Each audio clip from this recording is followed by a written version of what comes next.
Standard of California, on behalf of independent Chevron gas stations and standard stations throughout the West, invites you to Let George Do It. Journey into Hate, another adventure of George Valentine. Personal notice. Danger's my stock and trade. If you're in a jam, you got a job for me, George Valentine. Write full details.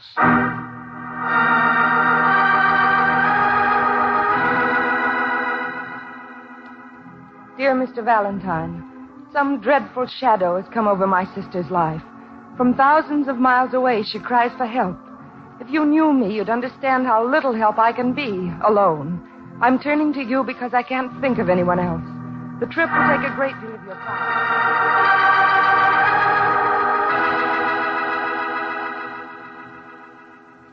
Great deal of your time and may even prove fruitless. But I can assure you I'll make it worth your while. And it's signed, Janice Gibson. I wonder what kind of letters we'd get, Angel, if our ad didn't say write full details. I'd hate to think probably communiques in Morse code. Yeah. But Janice here doesn't sound like she's in a mental state for details. Here, let me see that letter. Here. Maybe I can get something out of her over the phone. Thousands of miles away. Wonder in what direction. Do I wear an Eskimo parka or just a thin coat of suntan lotion? Hello, Janice Gibson, please. Miss Gibson, this is George Valentine. Well, say now, wait a minute. Don't get so excited. Uh-huh. Leave on the Eudora. Now, have a heart. I have a business here. I can't just throw things in a knapsack and be off to Honolulu. Honolulu? George, I know where we can get a very big knapsack. Hold on, will you, Brooksie? Miss Gibson, I'm afraid it's out of the question. You see, Yeah, well, all right now. Well, okay, there's no need to cry. Yes, I believe everything you say about your sister, but... All right, you win, Miss Gibson. I'll be there. Darling, don't you think you ought to warn the lady? Oh, yeah. One last thing, Miss Gibson. Better reserve 2 cabins. My assistant will be along. No, I won't disappoint you. Yes, I got it. Pier 17. Goodbye. Hey, Brooksie, where you going? Well, don't be masculine, darling. If we're going to be leaving in a few days, I've got to get some shopping done. Oh, no. I'm afraid this is really going to be a knapsack deal. Huh? Yeah. The Eudora leaves at 11 o'clock tonight.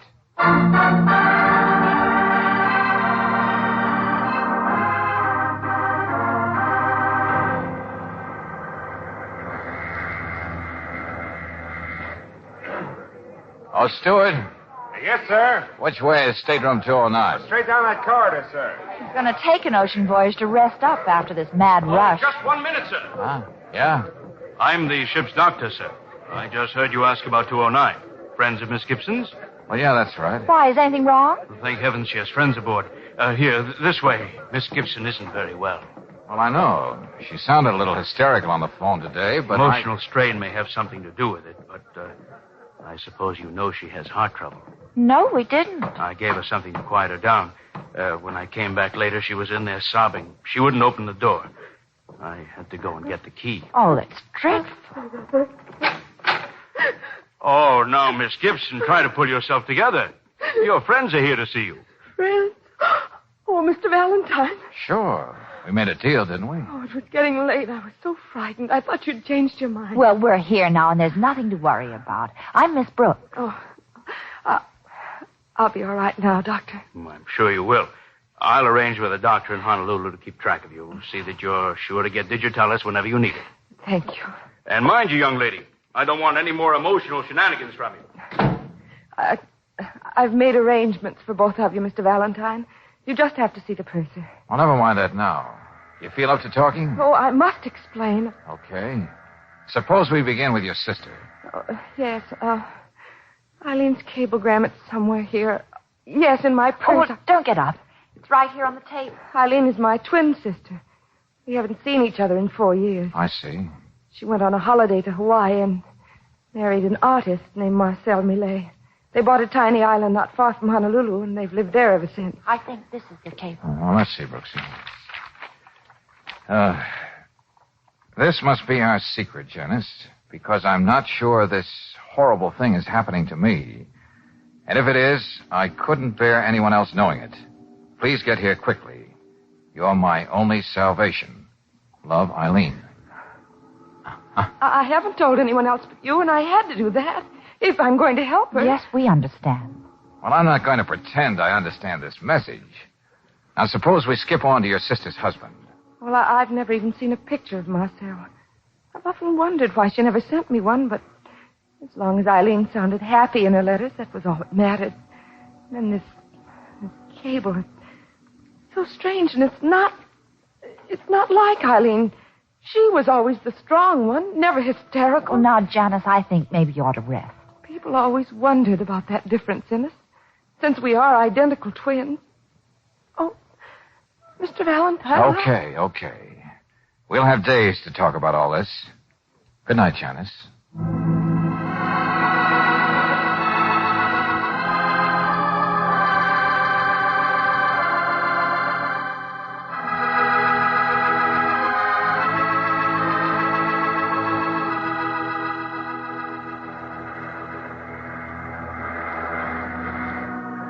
I can't understand why Eileen isn't here, Mr. Valentine. I cabled her that I'd arrive on the Eudora. Eileen's usually so punctual. How long would it take a magician to spot us in this crowd? Come on, let's get down to the end of the dock. Here, hold on to me, Janice. Johnny! Oh, of course. There you are. What? I beg your pardon. Well, you might at least kiss me. Please, don't. Hey, now, wait a minute, Buster. Well, you needn't look so shocked, Janice. I know I'm not the handsome specimen you probably expected, but you might try to bring yourself to kiss your brother-in-law. Marcel? What's that? But don't be so taken aback, my dear. After a while, people get used to ugliness, especially when they realize that very often it has compensating qualities, huh? Oh, I didn't mean... I know what you meant, but it doesn't matter. I must say it was the easiest thing for me to spot you. You look exactly like Eileen. It's uncanny. Oh, come along. I'll have someone take care of your baggage. Huh? I hope you don't mind, Marcel, but I brought 2 friends along. You, Oh, these people, your friends. Mr. Valentine, Miss Brooks, I want you to meet Marcel Millet, Eileen's husband. Hello? How do you do? I understand you and your wife have a whole island to yourselves. Hope there's room enough to fit us on. Well, we weren't expecting visitors, but we'll make out somehow. Besides, as an artist, I'm grateful to have beauty around me. Welcome to Hawaii, Miss Brooks. Why, thank you. Oh, wait, there's a Filipino chap over there who takes pictures of tourists. I'm sure Eileen would love to have one of you and me, Janice, huh? A memento of this happy occasion. Oh, Juan! Over here, quickly. Where is Eileen? How is she? Oh, she's waiting for you on the island. Wants everything to be just right for her Very sister. nice picture. Yes, sir. How many, please, Mr. Millet? Oh, half a dozen, Juan. Just you and I, my dear, huh? Excuse us, Valentine, Miss Brooks. Oh, sure. Yeah, sure. Very good. All right, you smile nice for one. He make beautiful picture. And with my arm around a beautiful lady, that makes us even, Juan. All right, you hold still now. There, that's fine. Very nice there. Couldn't we hurry, Marcel? Oh, immediately. Well done, very soon. You no wait for picture? No, Juan. My wife and I will be in from the island in a couple of days to show these people the sights. All right, everybody. My car is just over there by the warehouse. Thank you, Mr. Millet. You must be a happy man today. Please, you've got to tell me. I can't wait any longer. What's wrong with Eileen? In time, Janice. Then you can see for yourself. Oh, now, wait a minute. Why put it off, Marcel? Is it something you can't talk about? No, but Janice has a right to know. She's been so worried. Apparently you do know your wife cabled her. You wouldn't be here. Yes. I ought to know about the cable. I sent it. You had no right to do that. You made me think all kinds of things. I had to find some way to bring you here. Well, couldn't you have used a few more words in your cable to be more specific? You didn't have to indulge your flair for the melodramatic and scare Janice half to death. Unfortunately, what I said is the truth. For heaven's sake, what's wrong with her? Well, at the risk of being melodramatic, my wife imagines things, fanciful, grotesque things. Oh, no. Yes, she thinks everyone is plotting against her, just waiting to kill her. Yes, she wants to see a doctor, and, well, you are my only hope, Janice. I see. Yes, now, really, we must be going. As it is, we won't reach the island till after dark.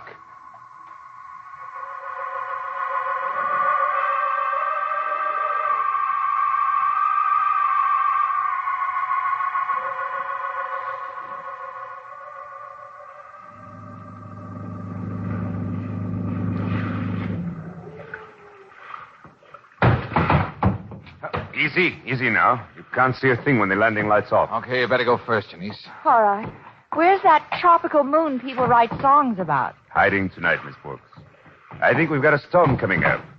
Now, you just wait till I get on the dock. Hey. Oh, it's just an overgrown Mongol Eileen insisted on bringing to the island. Lord knows we don't need any protection. There's just the two of us. I should say you'd welcome the company. Oh, I must admit, he's devoted to my wife. But I'd prefer if he kept tied up. He's a vicious beast. Oh, the house is right up here. Oh, George. Oh, now what's wrong with her? You can't mean that's Eileen.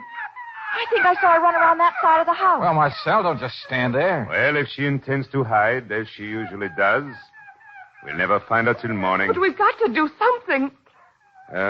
Valentine, there's a flashlight on the porch in the back. You and Miss Brooks can look for her out there near the cliffs. Okay. You come with me, Johnny, son. But first I want to tie this animal up. Brooksie, no matter what Millet says, the first thing we're going to do is get a light on in that house. Now, you do that, and I'll go around and get the flash. Oh, couldn't we kind of do those things together? No time, Angel. I'll make it snappy. Oh, golly.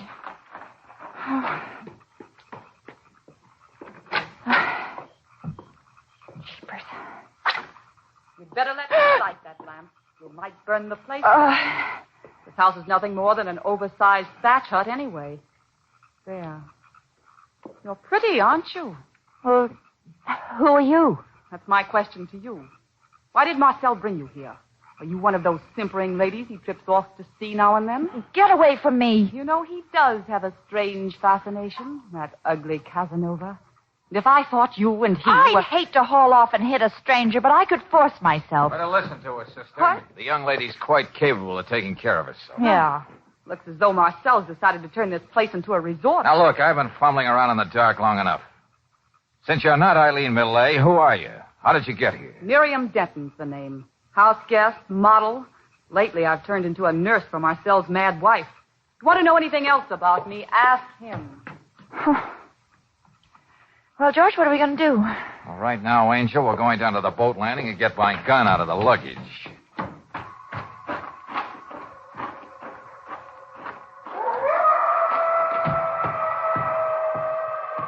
George, boat's gone.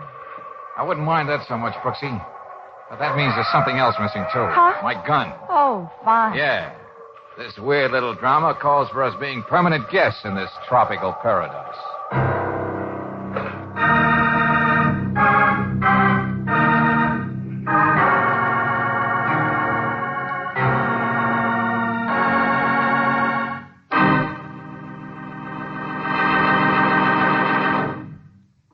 We'll return to tonight's adventure of George Valentine in just a moment. You know, in every town, when 5 p.m. rolls around, there's a big parade, a traffic parade of folks who are homeward bound. If you're part of this daily parade, and if your car has so little pep that you have to stay in the creep-along lane, better switch to Chevron Supreme gasoline. It's a high-octane fuel blended to put command performance in your car. You'll find Chevron Supreme commands speedy pickup at every green light, smooth acceleration on the open highway, and all the extra power to make your car great on hills. A premium quality gasoline, it also commands fast starts every time you use the starter. For Chevron Supreme is climate tailored to the different altitude and temperature zones between Canada and Mexico. So wherever you drive in the West, rely on Chevron Supreme to give your car command performance. Try a tankful tomorrow at a standard station or an independent Chevron gas station where they say and mean, we take better care of your car.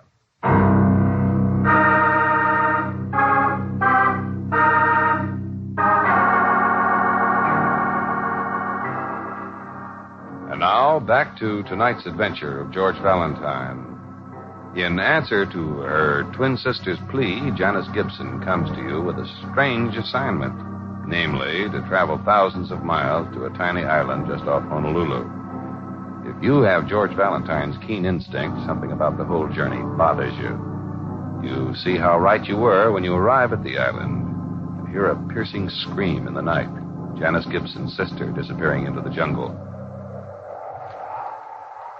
Can't anyone hear the storm out there? Doesn't anyone care if my sister's out in it? We all care. Very deeply, Janice. But we'll never find Eileen if she doesn't want to be found, huh? I'd like to disagree with Millet, Janice, but I'm afraid he's right. You've seen what it's like out there. Incidentally, Mr. Millay, what happened to the boat? And why did you leave Janice alone? Yes, you asked me to wait and never came back. I thought it might be a good idea to circle the island. But don't worry, the boat is quite safe where it is. Yeah, I'm sure it's well hidden. What's that? Skip it, Buster. I'm going to look for her. Hey, Janice, stop. Listen to me. No, now let go of me. Brooksie, take her upstairs and stay with her. Any one of the guest rooms makes no difference. Come on, honey. You've got to think of yourself, too. Think of myself. Oh, dear.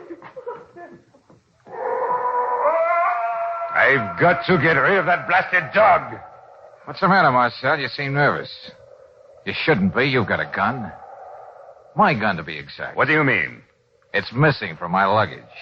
Valentine, I don't know what you're talking about. And I don't like your insinuation. I'm not insinuating anymore. I'm going to find out the reason for everything that's happened. There's only one reason. I was at my rope's end. The only person I could think of with Eileen was her sister. Huh? What's happened tonight may have upset you and Miss Brooks, but I did not ask you to share in it. Now, listen to me, my friend, and listen carefully. I have no choice. Why don't you hit me? Don't tempt me. It happens I don't want to bring things to a head because I have my own plans for tomorrow. Really? If I made a cup of tea, could I persuade you gentlemen to be civilized? Here's your persuasion on Marcel here, Miss Denton. And while you're at it, you might persuade him not to let those fancy maneuvers with the gun and the boat go to his head. Marcel, what are you waiting for? I didn't expect her to bring those people. It changes our plans. But he suspects Do you think I'm a fool? I know that. But I've got to have a chance to think. You wouldn't stop to think if you really loved me. You do, don't you? What a woman. Love and murder in the same breath. I told you, Miriam, give me a chance to think.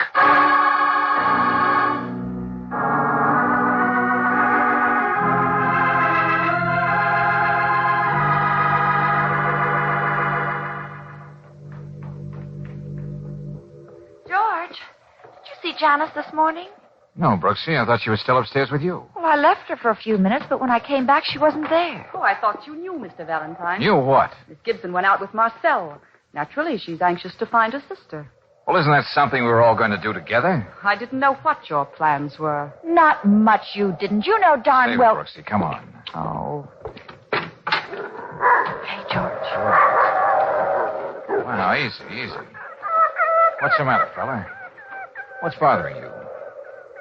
Easy, there, boy. Well, we're going to go for a little walk. What are you talking about, George? Just what I said, Angel. Wait a minute. Hey, now, fella, take a whiff of this. What have you got there, George? One of Eileen's handkerchiefs. Yeah, and I think our canine friend here knows what I mean. Come on, boy. Now we can go for that walk.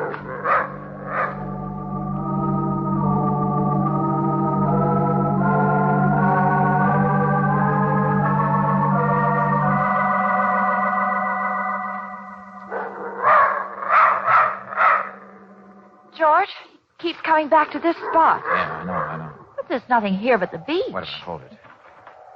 There seems to be some kind of a cave in the side of this tomb. Yeah, that's where he wants to go. Look at him. Here, hold him, Angel. Okay. While I see if I can tear away some of these vines. George, I don't know if I can hold it. It'll just be a minute. I want to see if... What is it? Oh, good Lord. No, Brooksie, stay where you are. Yeah, if this dog will only let me... Give him, I'll take him. But don't go in there. George, is it... Eileen. A bullet in her head. Oh, no. But, George, last night she was alive, off somewhere by herself. Nobody could even find her. That's where we were all wrong. Last night, Eileen was already dead. But we heard her scream. That was Miriam who put on that little act. She was also the shadow we saw disappear around the side of the house. Oh. Well, what does Marcel expect to gain by all this? He's probably turning that over in his mind right now. And that's why we have to find him and Janice before he has a chance to make another move.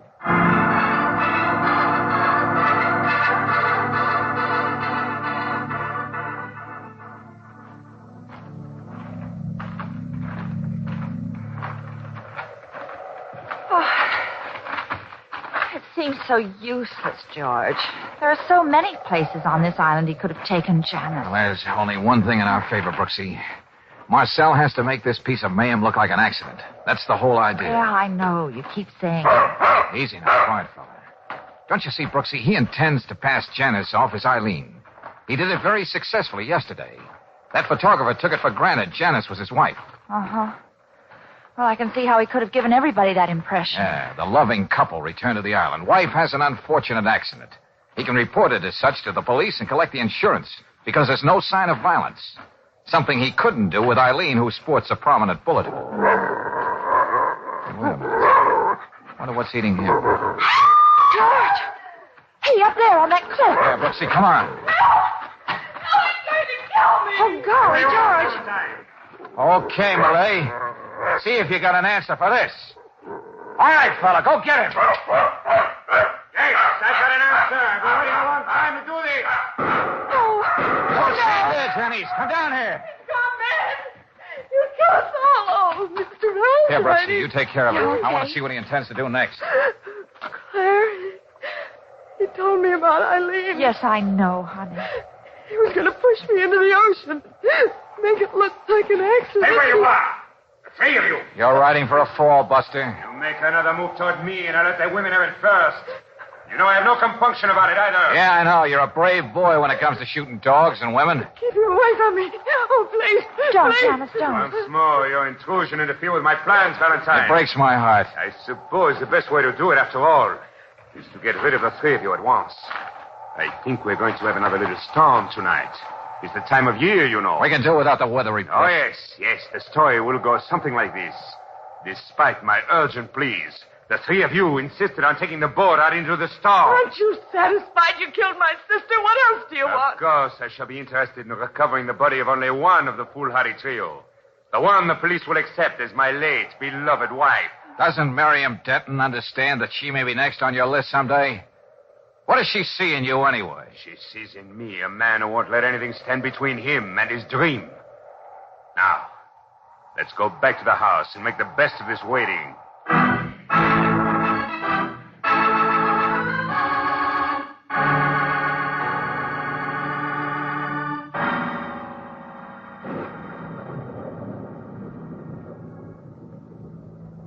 Oh, for heaven's sake, Marcel, get this over with. In a few minutes, I think we can be ready. Of course, Valentine. I shall have to shoot you and Miss Brooks. I couldn't expect you to jump into the water at my command, eh? Why don't you stop posturing? No, let him go on, Miriam. He just wants to show you how much power he has. All because he didn't turn out to be a Clark Gable. Shut up, Valentine. I'm as good as any man. Better. You're not a man. You're something that crawls. I'm something that uses his brain, Miss Brooks. Since no one knows Janice is here, the insurance company will ever question a routine police report on my wife's death. We'll be able to do a lot of things with $50,000. Won't we, Miriam? Yes, if you'll only stop talking. I'm not afraid anymore. I'm just sorry I got you and Claire into this thing. I'm so glad to see you take this philosophically, Janice. I doubt if I would have had many more years to live anyway. He kept telling me it could be. Don't say any more, Janice. Why do you stop her? What was she going to say? She was just going to crack a very grim joke, Marcel. And it happens to be on you. What do you mean? And don't get up.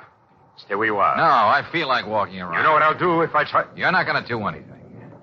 What's more, you're not going to live to spend that $50,000. Be careful, Marcel. Something's happened in the last 4 years that you don't know anything about. Something that's going to hang a crepe on that rosy future of yours. You don't say. Yeah. Janice has been ill, very ill, under constant care of a doctor. What's that to do with me? Now, let's get started. Come on. Andre Boyard, M.D. What? Uh-huh. I thought you'd recognize the name. Dr. Boyard. The best heart specialist in Honolulu. Of course, the one the ship's doctor mentioned. What is this? He more than mentioned him, Marcel. He gave the doctor specific instructions to locate Janice. Very soon now, he'll do just that. You're lying. And the picture you were so anxious to have taken, it'll only prove that it was Eileen's twin sister who arrived. Miriam, you heard what he said. Look at Janice. There's nothing wrong with her, is there? Is there? Marcel! You're as good as cook, brother, and you did it yourself. No. Watch out for him! Let go. Don't let me break your arm. Let go of the gun. I've got it, George. Yeah. Well, Marcel, what is it now that stands between the man and his dream?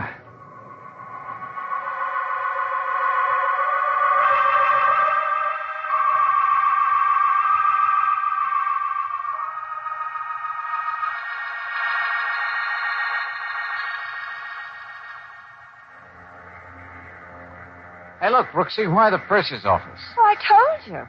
friend of mine wanted me to inquire about a honeymoon cruise on the Eudora. Honeymoon cruise, huh? Mm-hmm. Friend, huh? What friend? Oh, you wouldn't know him. But he has nice, broad shoulders, just about your height. Uh-huh. And he calls his girlfriend Angel. One of those gooey characters, huh? Uh-huh. Yes? What can I do for you folks? Well, we want to find out about a honeymoon cruise. Something in the near future. Oh, I think we can accommodate you. Now, just what would you like? Well, darling, I just described the potential groom to you. What do you think he'd like? Yeah. Look, friend, you have a nice long cruise scheduled for, let's say 1952 or 3. Now, really, if this is some kind of a joke. Well, please, mister, don't play so fast and loose with my life. I beg your pardon. This is the nearest to first base I've gotten yet. Huh?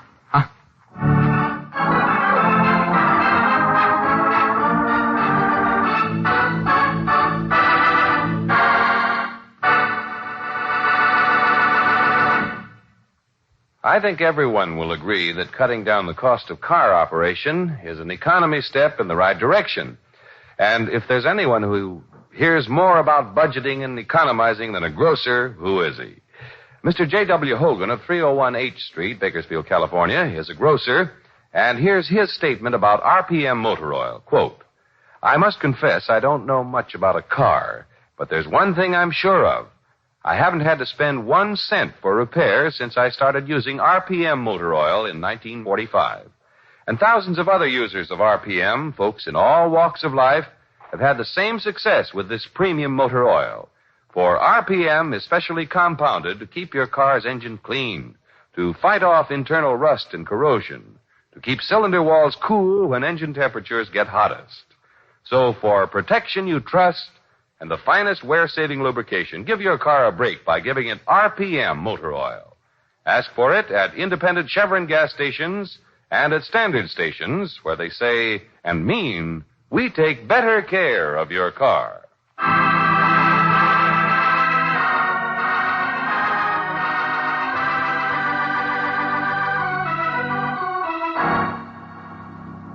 Next week, when the telephone wakes George Valentine out of a sound sleep, you'll hear him saying... Yeah? George, wake up. Huh? We got a letter this morning you're going to love. Harger is right in the middle of it. Huh? Harger? Yeah. Oh, I hope it's something big. I'd like to nail him good. Well, if you can, it will be good. Meet me at Molly's Cafe, 12 sharp. Yeah, got it. Hey, you know, Angel, I was just thinking, how nice it'd be to have your dulcet voice wake me up every morning. Oh, well, I got news for you, Mr. Valentine. That could be arranged.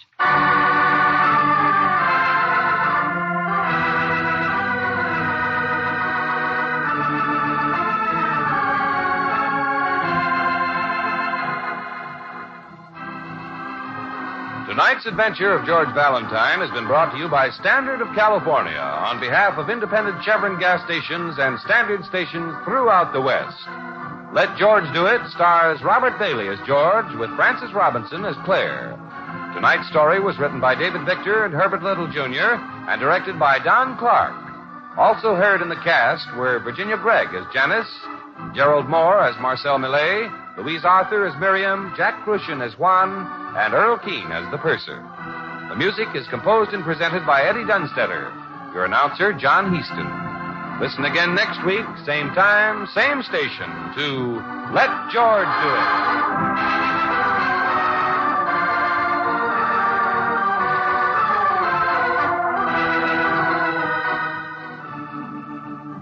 Since America began, from all of the world have come men and women of every race, every religion, every cultural background. And into this land they brought a stirring concept, brotherhood. Let's remember that, especially now, during Brotherhood Week. This is the Mutual Don Lee Broadcasting System.